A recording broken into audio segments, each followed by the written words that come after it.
მოგესალმებით.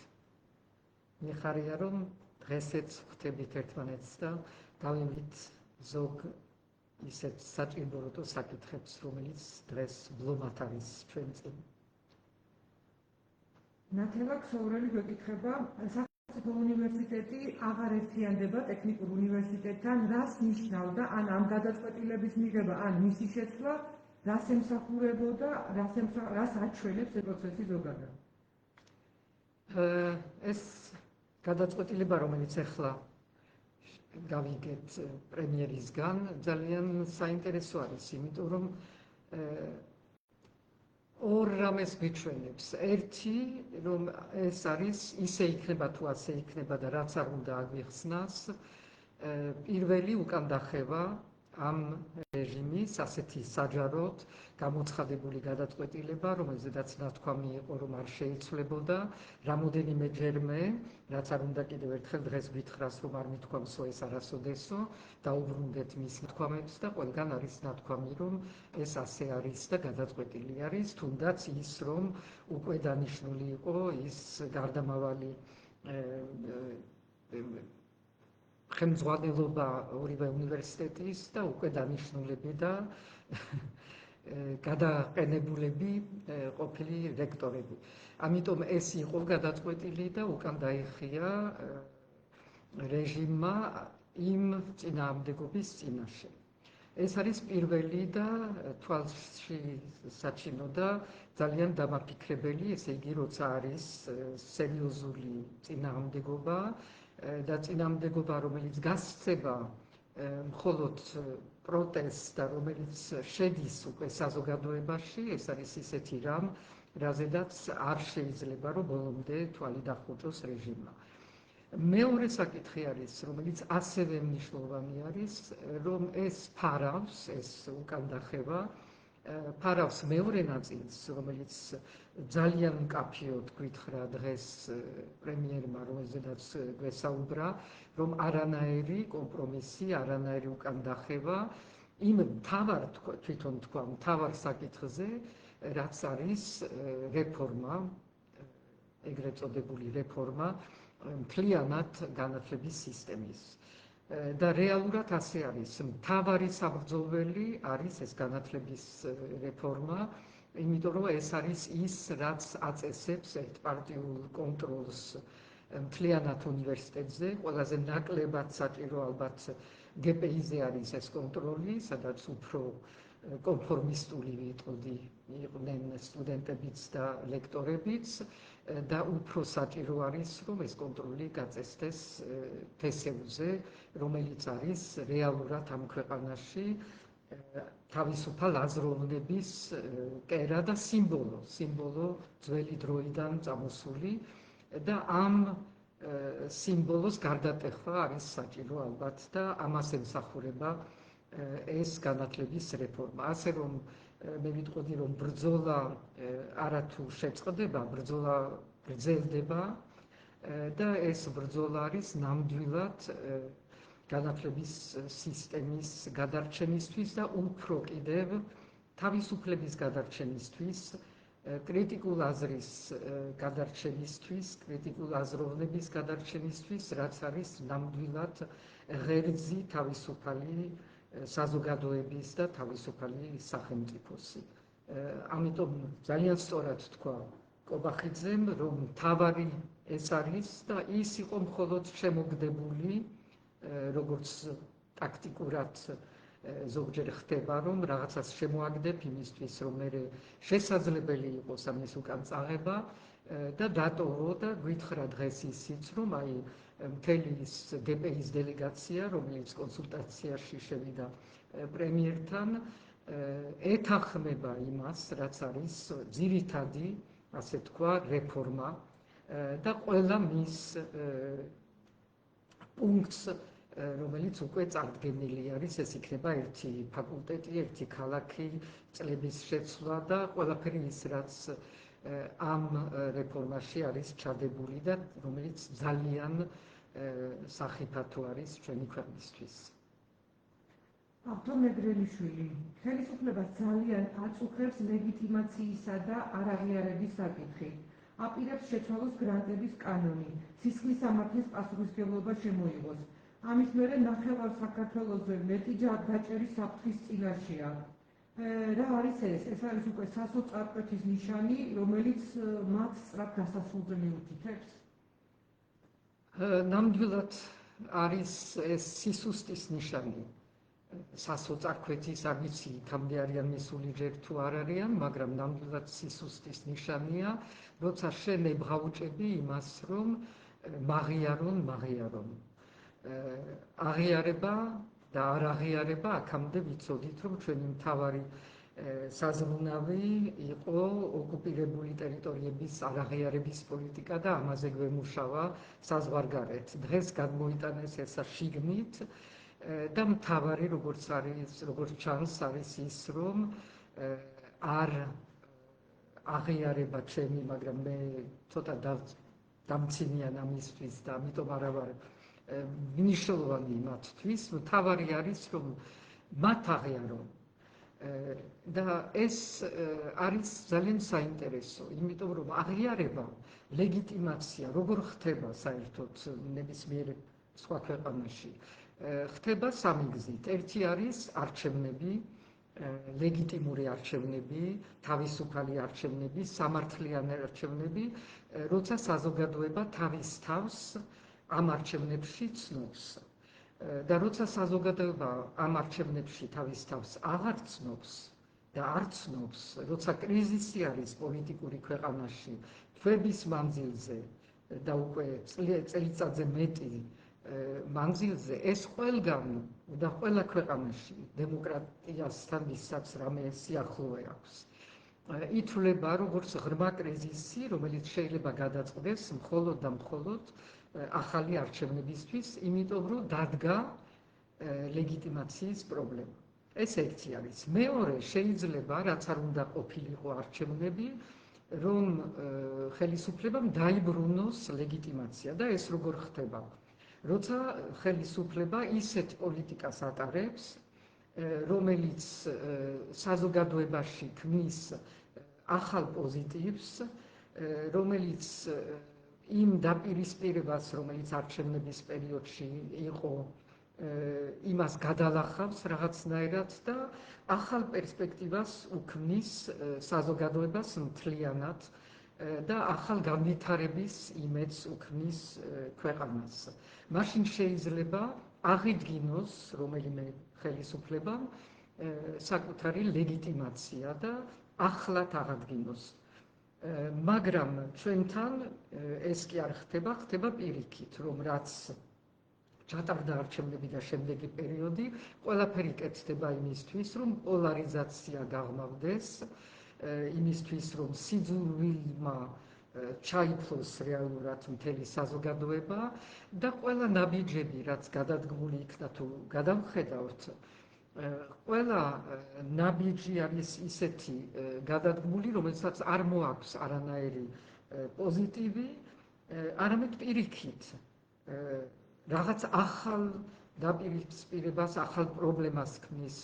მაგალითად გავიხსენოთ დიასპორის მიმართ მიღებული გადაწყვეტილება ან მიწების გასხვისების თემა, ან კიდევ ეხლა რაზედაც საუბრობდით, ანუ განათლების ესეთი შემოგდებული უცებ უზარმაზარი კანონი, რომელიც ყველასთვის არის მიუღებელი, იმიტომ არავისთან არ ყოფილა ეს მოლაპარაკებული, არავითარი კონსულტაცია და საერთოდ მთელი ეს რიგი რუსული კანონების, რომელიც შემოგდებული არის ყველა იმავე ფორმით, რომ ეს არის ჩვენი გადაწყვეტილება, ამას არავისთან არ ვათანხმებთ, არავის არ ვესაუბრებით ამაზე, ჩვენი ნება არის და ჩვენ რადგანაც ვართ და ჩვენი არის ძალაუფლება, ამიტომ შეგვიძლია რომ ჩვენ გადავწყვიტოთ ყველაფერი და არავისთან არც ანგარიშვალდებული არა ვართ,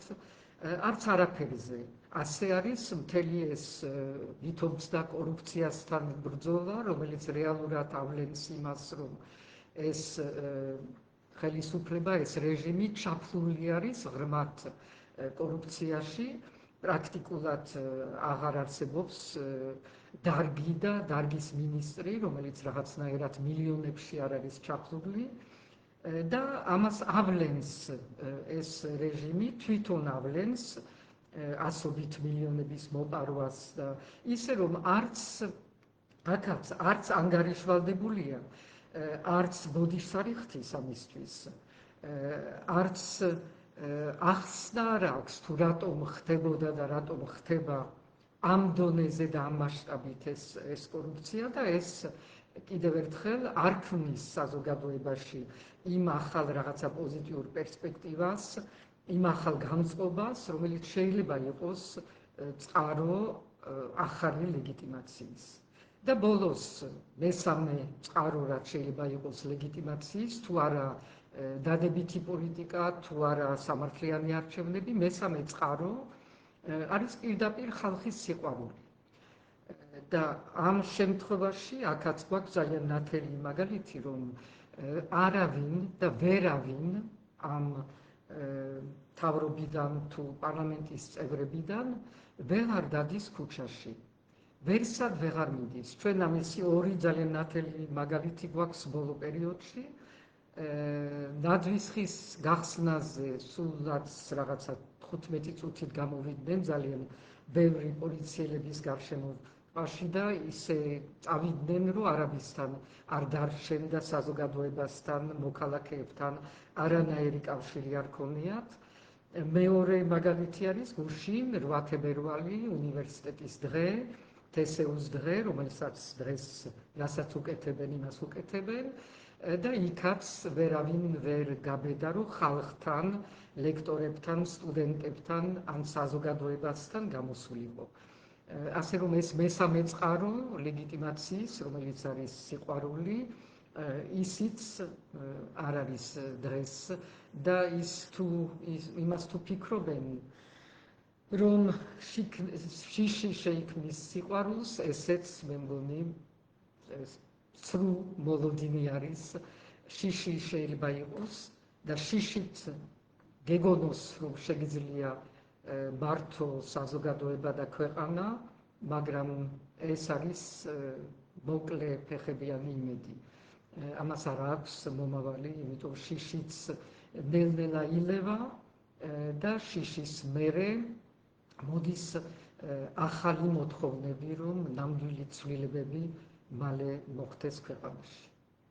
თენგო გახოკიძე, დღეს ასეთ სოციალური უკმაყოფილების ზრდის პირობებში რატომ ვერ ახერხებს პოლიტიკური სპექტრი, ოპოზიცია, პოლიტიკური ძალები, რომ მოქალაქეების ის ყოველდღიური პრობლემები, როგორიც არის ეკონომიკაში, სამუშაო ადგილების არქონაში, თუნდაც ემიგრაციაში და მთავრობის სხვა შეცდომები საკუთარ რეალურ პოლიტიკურ დღესწესრიგად გადააქციოს.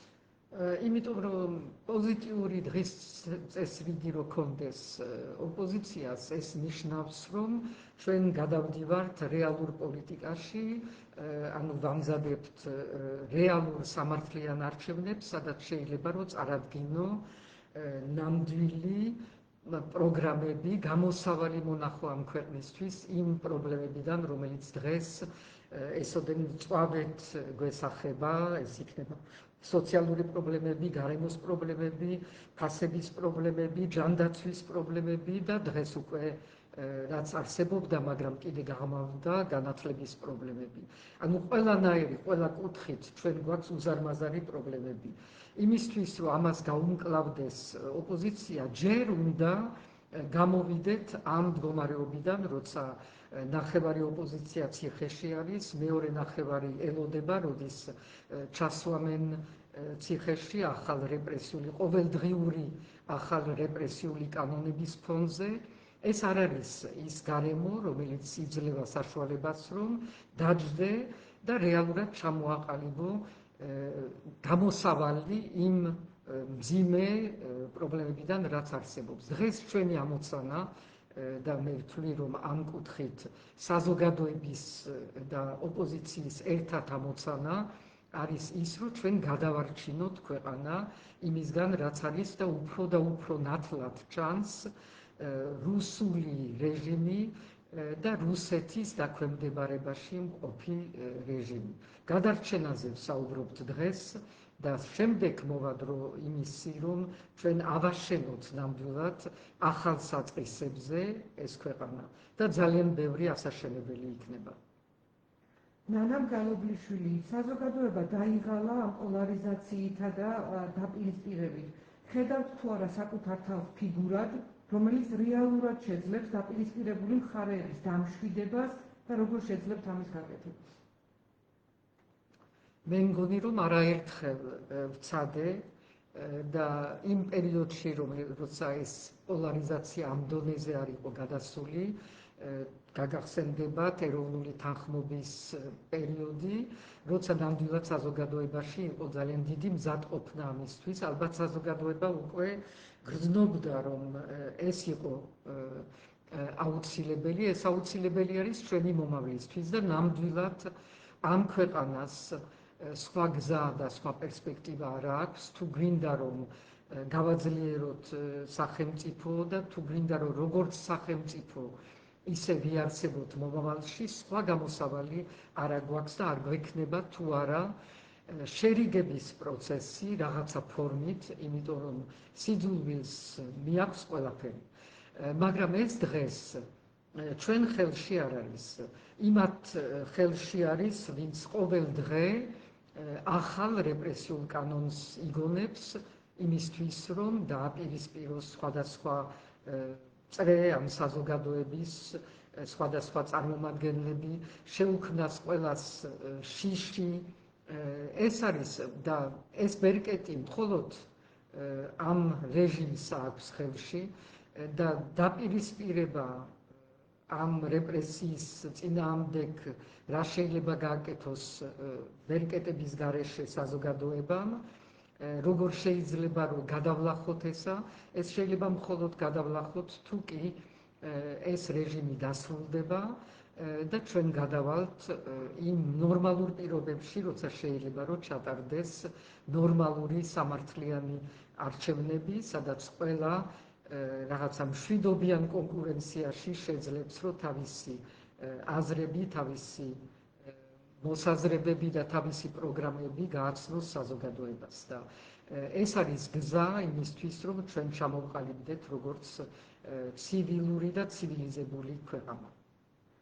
გიორგი თევდორაძე, აპირებთ თუ არა უახლოეს პერიოდში უფრო აქტიური პოლიტიკური როლის აღებას ქუჩისა და საერთაშორისო მიმართულებით, თუ თქვენი ამ პროცესში ჩართულობა დარჩება იგივენაირი განცხადებების დონეზე?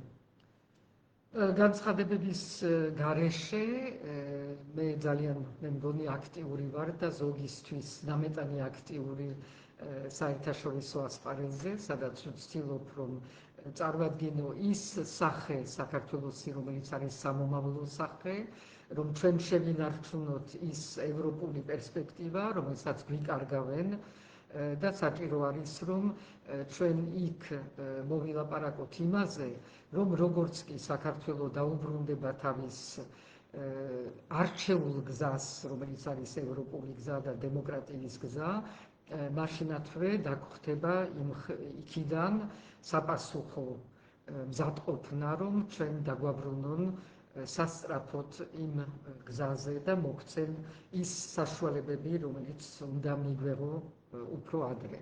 ეს არის ერთ-ერთი ჩემი აქტიურობის ნაწილი.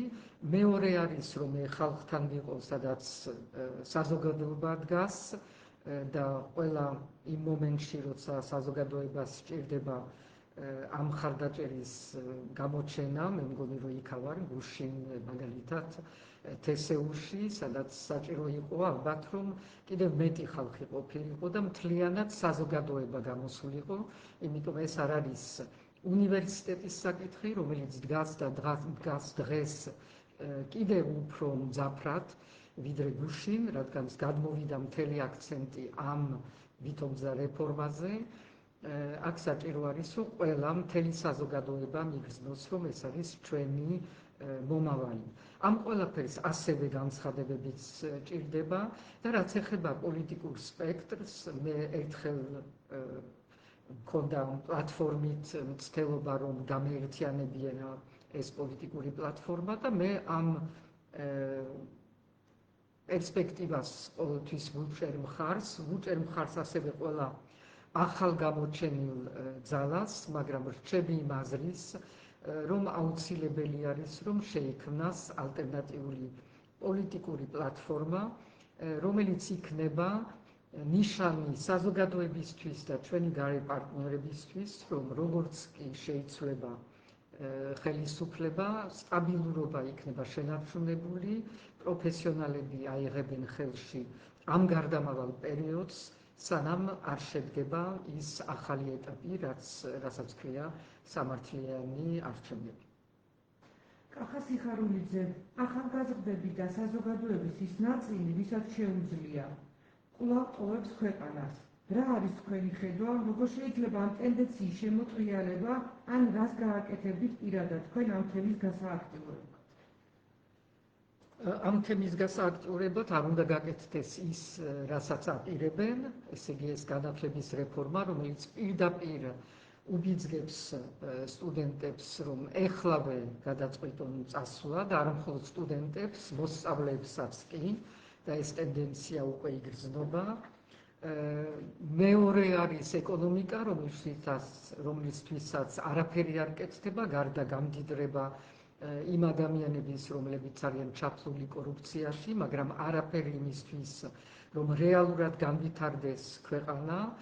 სინამდვილეში ჩვენ უკვე გადავეცით მთელი ის ნიშა, რასაც ქვია მაღალი ტექნოლოგიური ქვეყანა, რასაც ქვია ხელოვნური ინტელექტის დაუფლება და ყველა ეს მიმართულებები გადავეცით თუ de facto ასე მოხდა, რომ სომხეთი არის დღეს წამყვან როლში, რაშიდაც საქართველოსაც მათთან ერთად ან ცალკე შეეძლო, რომ ქონოდა თავისი უპირატესობა.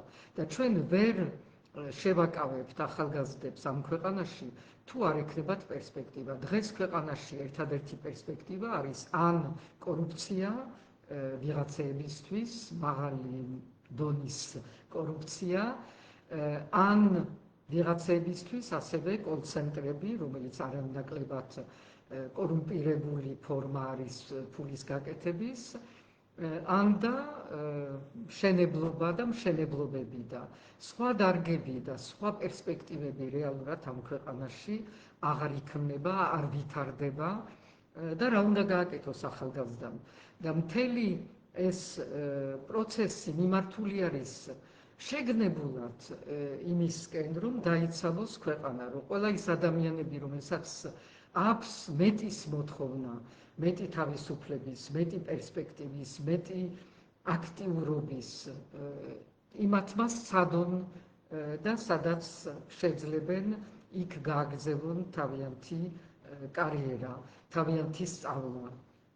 და ამ კუთხით ჩვენი დემოგრაფია, რომელიც ყველამ ვიცით, ისედაც ძალიან მძიმე მდგომარეობაში არის, კიდევ უფრო მძიმდება, ამ დროს შემოდიან სხვადასხვა ქვეყნების მოქალაქეები ამ ქვეყანაში, რაც თავისთავად ეს ქვეყანა რომ ვითარდებოდეს და ყველასთვის ვითარდებოდეს თავისთავად ცუდი პროცესი შეიძლება არ იყოს, მაგრამ თუ ეს პროცესი არის იმის სანაცვლოდ, რომ ჩვენი ახალგაზრდები წავიდნენ, რომ ჩვენი ის ნაწილი შრომის ძალის წავიდეს და სხვაგან მოღვაწეოს და ჩვენ დაუტოვოთ ქვეყანა სხვა ქვეყნების მოქალაქეებს, ეს არის ძალიან დიდი დანაკლისი. ასევე დანაკლისი არის, როცა არაფერი არ კეთდება იმისთვის, რომ დიასპორიდან რამე შესაძლებლობები შეუქმნათ ადამიანებს.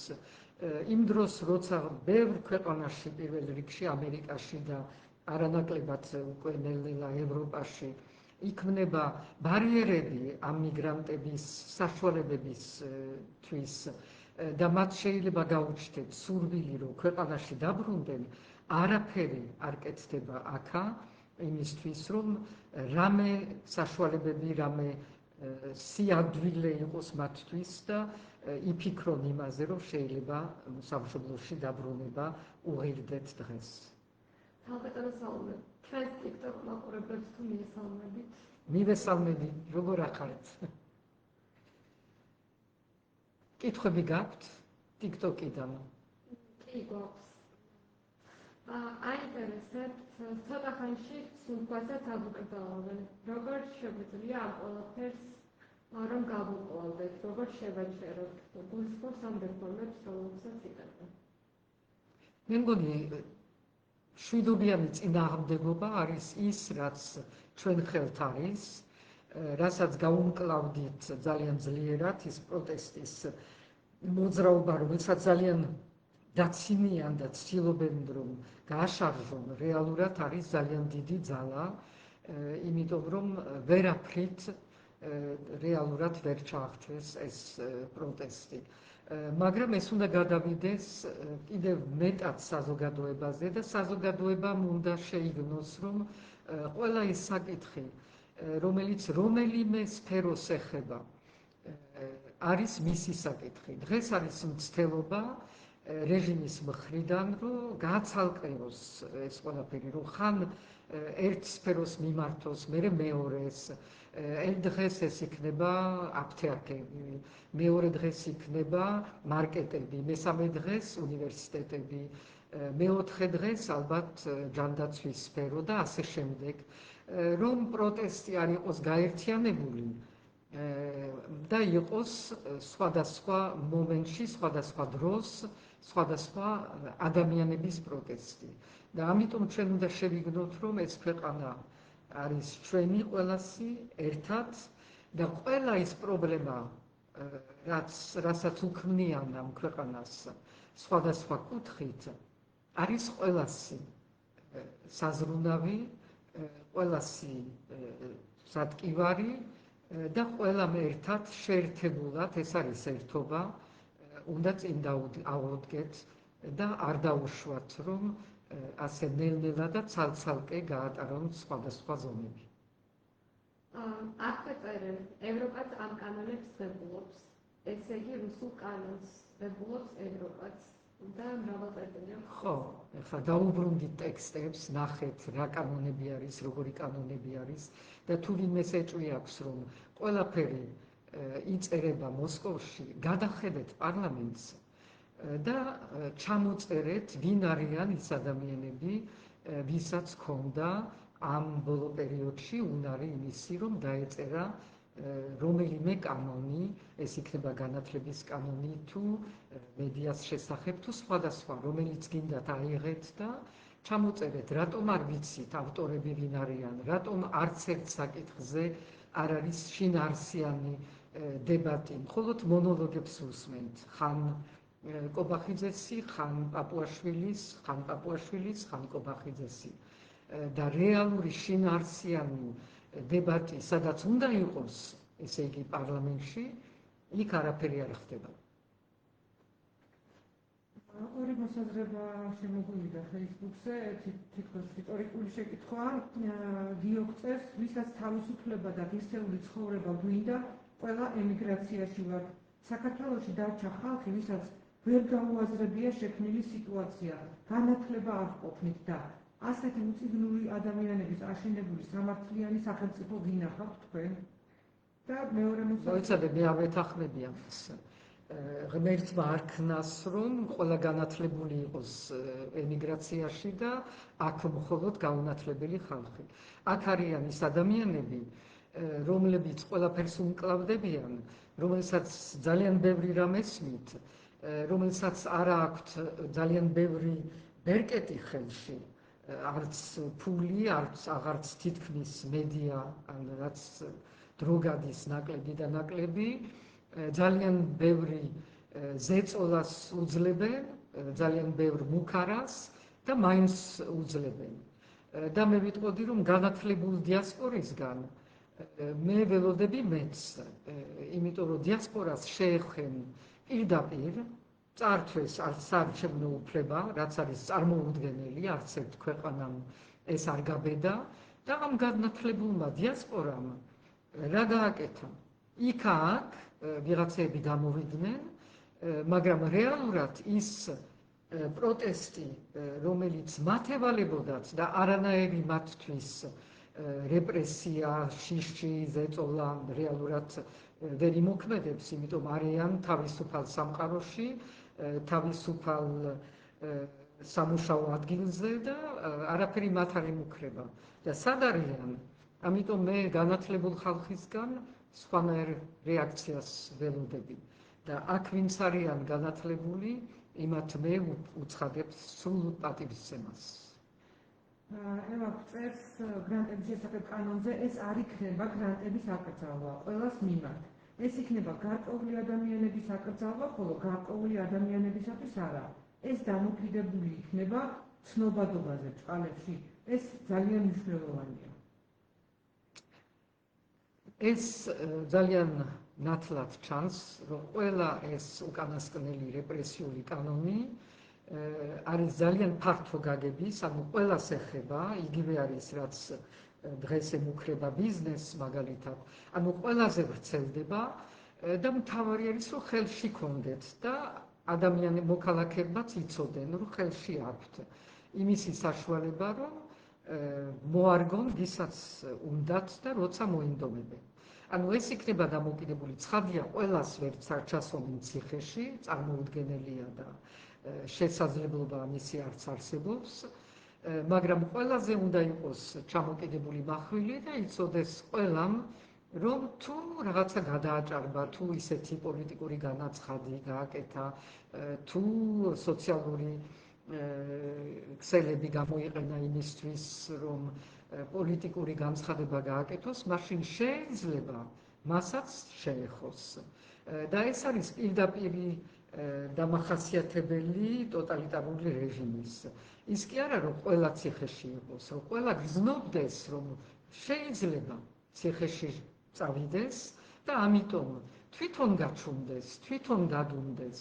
ეს არის მიღწევა და შვიდობა, ასე ვთქვათ, ტოტალიტარული რეჟიმის, რომ ყველაფერი კარგად არის, მშვიდობას უფლებს ვარშავაში, ასეთი იყო მაშინდელი ერთ-ერთი გამოთქმა და წინააღმდეგობაც არის ძალიან ჩაჩუმებული.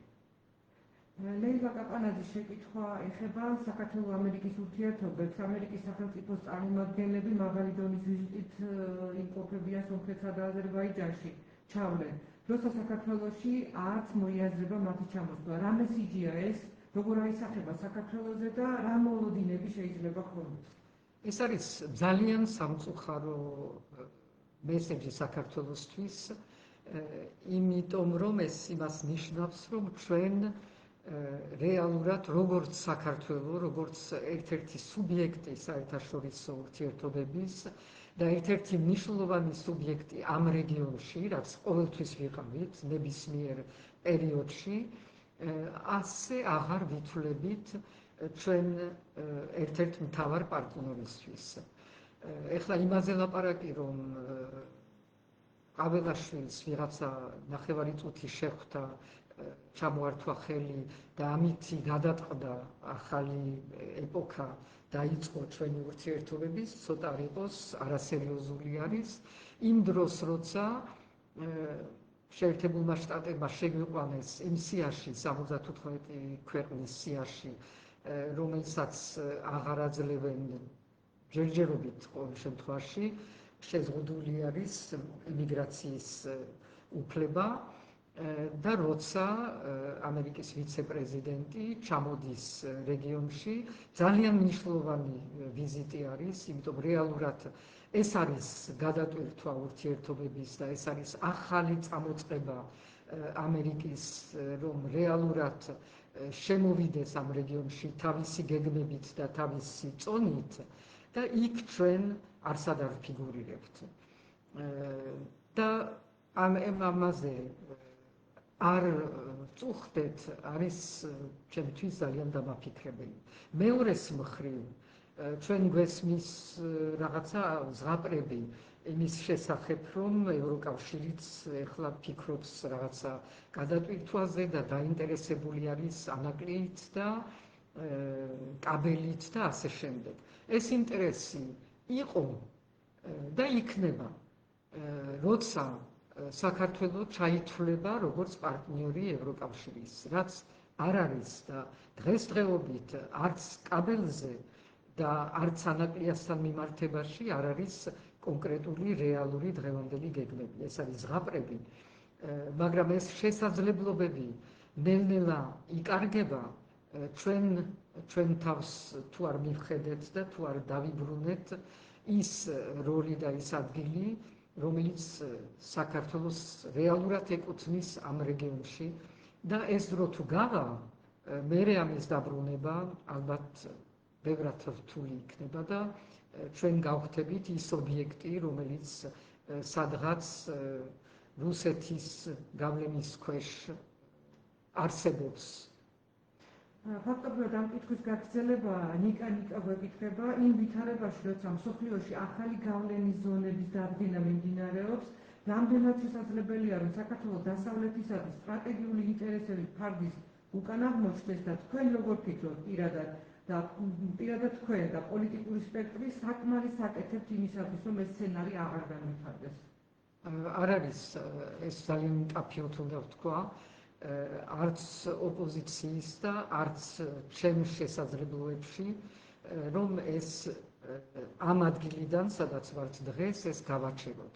ჩვენ შეიძლება ვიმუშაოთ და მე პირადად ეს უკვე ვთქვი აქ, ვიმუშაოთ იმაზე, რომ ჩვენ გვითხრან და დაგვპირდენ იმას, რომ როცა ჩვენ დაუბრუნდებით ჩვენ გზას, ესე იგი დემოკრატიას, ესე იგი თავისუფალ არჩევნებს, ესე იგი ევროპულ გზას, ესე იგი სტრატეგიულ პარტნიორობას ამერიკასთან, როცა ჩვენ გადავდგამთ ამ საჭირო ნაბიჯებს, რომ მაშინ ჩვენ დაგვხდება კიდევ ხელახლა ის საშუალებები, რაც მოგვეცა, როცა მოგვანიჭეს კანდიდატის სტატუსი და როცა ამერიკამ მოგვანიჭა სტრატეგიული პარტნიორობა. ეს არის ჩვენი გასაკეთებელი, რაც შეიძლება რომ დღეს გავაკეთოთ. დანარჩენს ვერ გავაკეთებთ, იმიტომ რომ ყველაფერი, რაც გარეთ წყდება ჩვენი პარტნიორებიდან, დაფუძნებული არის იმაზე, რასაც ხედავენ ქვეყანაში. ეს გაუთავებელი რეპრესიული კანონები, ეს გაუთავებელი მიბმა რუსეთთან, ხან ჩინეთთან, ხან ტერორისტულ ქვეყნებთან, ირანთან და არანაირი გათვალისწინება იმისი, თუ რას ნიშნავს პარტნიორობა ან ამერიკასთან, ან ევროპასთან, იმისი ძახილი, რომ ჩვენ ევროპას ვჭირდებით, ან ამერიკას ვჭირდებით, არაფერთან არ მიდის, იმიტომ აგერ მონახეს სანაცვლოდ საქართველოსი, აზერბაიჯანი, სომხეთი და ძალიან საინტერესო ახალი გეგმები, სადაც ჩვენც შეიძლებოდა ყოფილიყავით და ეს სამეული იქნებოდა ძალიან ძლიერი, რომელიც დღეს იქმნება ჩვენს გვერდით და ჩვენი გვერდისამით. და ამისი პასუხისგებლობა მთლიანად არის ოცნებაზე და არის დღევანდელ ამ რეჟიმზე. შალვა გამბარშიძე გვეკითხება, როგორ შეაფასებდით იმ დებატების სატელევიზიო ფორმატს, სადაც პრემიერ-მინისტრი მონაწილეობს მხოლოდ ორ პარტიასთან ერთად. რამდენად უზრუნველყოფს ეს ფასების თემაზე, თუნდაც სრულფასოვან პოლიტიკურ დებატებს? სრულფასოვანზე რა გითხრათ და ცოტა არ იყოს არასერიოზული არის, მე მგონი, როცა ვისაც აქვს პრეტენზია, რომ იყოს ქვეყნის პრემიერი, ჯდება გოგი ჩაიშვილთან თუ იაგოსთან თუ ვისთან ჯდებიან, ანუ დონე არ არის შენარჩუნებული, ესე იგი იმას ნიშნავს, რომ კობახიძე დაუჯდება ყველას, ვინც დათანხმდება იმაზე, რომ დაუჯდეს.